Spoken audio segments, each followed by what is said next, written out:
Okay, here we go. Time for another wee story. This one is Billy Connolly and Ivan the Terrible. Many years ago, more than I like to think about, the phone rings. Do you want to be an extra in a movie? Sure, I replied. I'd signed up with the Real People casting agency and was getting a job offer. What's the details? I ask. It's called The Debt Collector and will be starring Billy Connolly. That sounds just fucking marvellous, I thought. I'd always wanted to meet him, and this was the perfect opportunity. I'd heard various stories about him over the years. Some were quite close to home. Maybe I'd get to meet him and have a wee chat. The day arrives and we go along to the filming. My sister Pauline was with me. I'd managed to get her involved by telling her there was a day's pay in cash. That had sealed the deal. On arriving at the film location, we're ushered into this large holding area where I notice an entire kilt outfit hanging up with my name on it. Seems promising, I thought. Next thing I know, all right, you'll be involved in a scene later, so get the kilt outfit on and make your way to the marquee.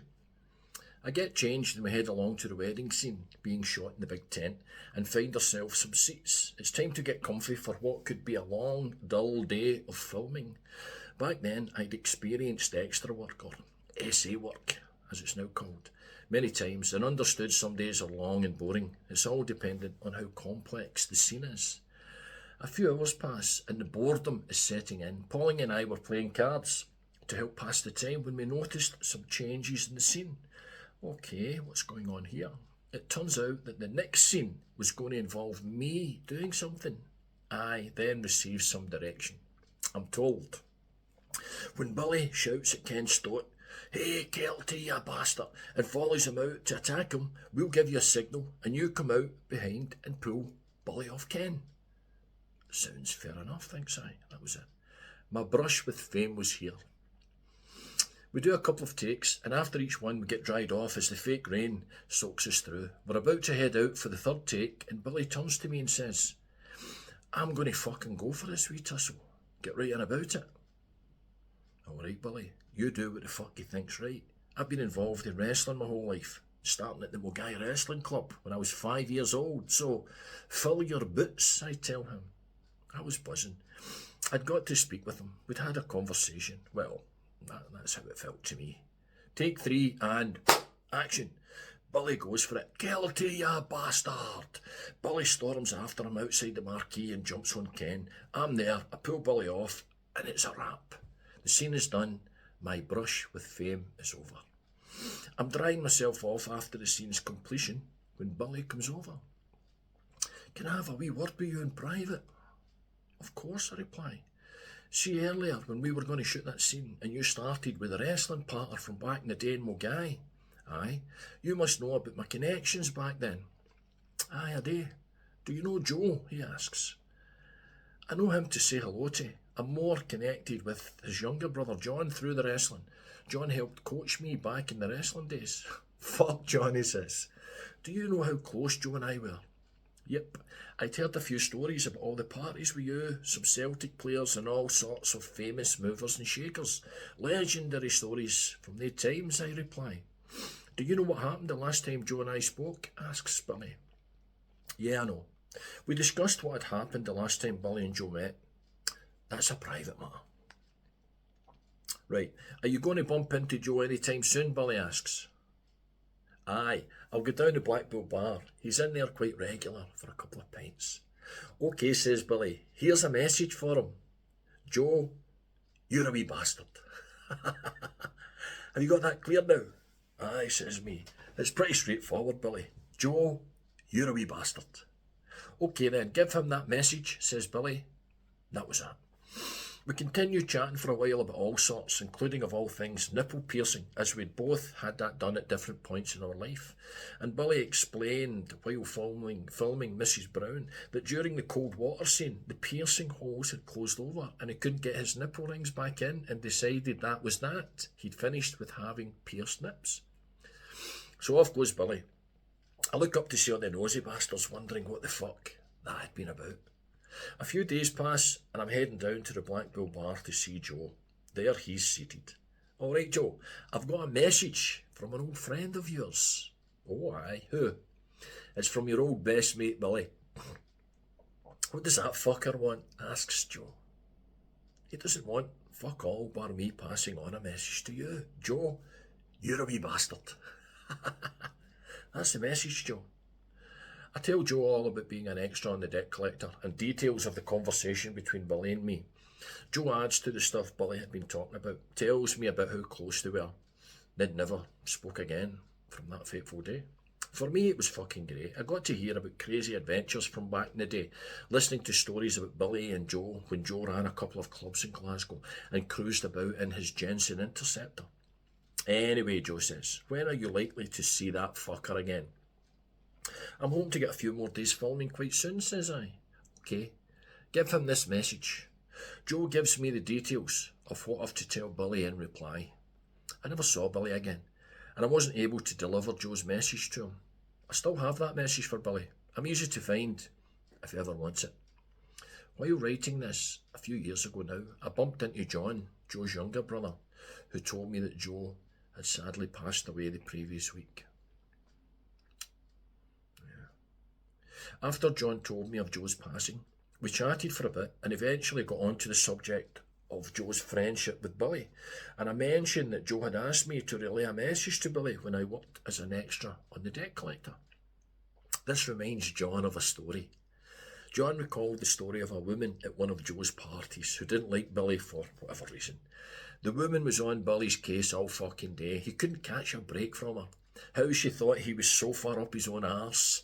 Who the fuck did he think he was? A fucking upstart. She was there with her husband, a famous Celtic player.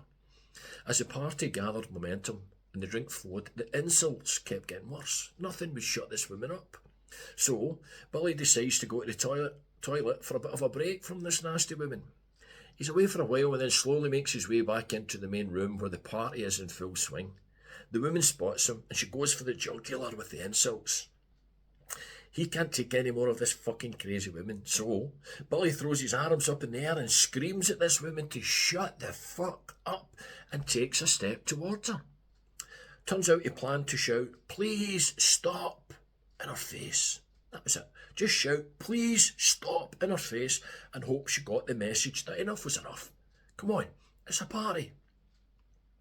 But he didn't get the chance to step forward and say that. Joe's younger brother John was in attendance and in charge of keeping the peace. John is a formidable man of short height. He's an Olympic wrestler, competed at the Mexico Olympics, not to be fucked with. Short though. 5 feet, maybe 5'1". John grows more animated as he recounts the story. When I saw Billy step forward toward the woman, I thought to myself, I'd better stop this before it starts and prevent any regrets the next day when they all sobered up. I jump on Billy and wrestle him to the ground, where I use a couple of wrestling moves and I tie him up. Billy's fucking and effing and all the bastards. His face had turned bright red. He was swearing and blinding and fucking slabbering. It doesn't take long though till Billy realises he's not going anywhere. I've got him trussed up like a chicken. Then suddenly it all changes. Billy starts laughing, uncontrolled laughter, like a madman. John says, to this day, I still admire how quick he was with the humour. Now I know how Gulliver fucking felt when the little people tied him up, shouts Billy. John says the place erupted with laughter like something from a comedy show. The tension left the room. I helped Billy back to his feet. Me and him were fine with each other. The woman had fucked off and on went the party. That was it. A few days later, Billy's back out at Joe's. That was some party, Joe. Sorry about that wee bit of nonsense with the daft woman who wouldn't leave me the fuck alone. No worries, Billy. Sorry about my brother being a wee bit rough on you, replies Joe. Don't be daft, Joe. It's given me an idea for a good story I could use in my act. When your young brother John had me down and tied up like a chicken, he had my body bent double with all that wrestling stuff. At one point, my face was buried into his crotch. I thought about sinking my teeth into his willy. It turns out it was my own fucking crotch. He had me bent double and twisted right round the wee bastard, so I'd have bit my own fucking willy. Brilliant though, great material, Joe. I'm thinking Russian wrestler Ivan the Terrible comes to Glasgow, takes on all comers, Shug steps out the crowd and fights the big Russian. The big Russian ties him up the way your brother did to me. Half pretzel, full pretzel. It's coming together nicely, Joe. and the crowd will love it. And the rest, as they say, is history. If you're not familiar with Billy and his Ivan the Terrible story from back in the day, give it a listen. It was a long time ago, but it's still as funny as fuck. There was a wrestler, and he was a Russian, and he was called Ivan the Terrible. And everybody was terrified of him because he had two famous holds, the half pretzel and the full pretzel. The half pretzel broke your back, and the full pretzel killed you. So there was this trail of dead bodies all over Russia, and until nobody would fight him anymore, and they said, oh, wait a minute, however they say that in Russian. And he joined a circus. £1,000 to anyone who'll last one round with the dreaded Ivan the Terrible. No takers. They're all going, oh, quake, quake in the seat. Circus goes right across Europe. Oh, I'm no fighting, huh? And then one day the circus came to Glasgow. They set up the tent in Glasgow Green. £1,000 to any man who last one. I'll do it! Do you know what you're doing, sir? Aye! Who are you going to fight? I don't care! Give the money to new and say he's out of trouble. Ivan the Terrible from the steps. Never been beaten. Too famous. I don't care! Down the aisle. Allah. The crowd are all chanting. Easy, easy.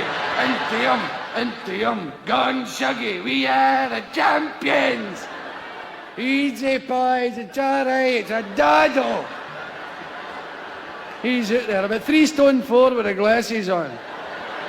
The big heavy boots with the steel toe caps. Ugh, it's a dodo. Where is he anyway, this bamstick? The bloke says, well, be it on your own head, sir. Give us Ivan the Terrible. So they let him out his net and shove him through the curtains. It's all hair and teeth. The bloke goes, oh, wait a minute. Is that it? Guy says, aye. He says, all right, come on, Will. Up he goes, shut your mouth. The boot right in the crutch, down he went, squealing like a pig. Oh, shut up. The crowd are gone mad. Into him, easy. Early bother, wallop. Ivan's rolling about, squealing like a pig. He's just about to lapse into unconsciousness and he grabs a wee Shuggy's leg. Oh, wait a minute. He starts to climb up. One arm over. Oh, says the crowd. The half pretzel. Another arm over. Oh, no. The full pretzel. The two of them fall to the floor. They're in a knot and a big ball. They're rolling about. You can hear. Oh, no. And then bang! Ivan comes spinning off, hits the wall, slides down, unconscious. Crowd are going crazy. Hello! We are the champions! The wee fella's getting interviewed. Tell me, Mr. Shug. He says, you did... You did really desperately well there. Could you tell the crowd and myself how you managed it? He said, I don't know, man. He said, he just got a hand in that on pretzel thing. I fell in the flare, no, and we were in a big knot in that, know what I mean? All of a sudden, I feel the life draining right out of me. And I sees it right in front of me. A huge willy. I goes like that, oh, wait a minute. What's a day I sinks my teeth right into it. And you know something? It's amazing the surge of strength you get when you bite your own willy. Right?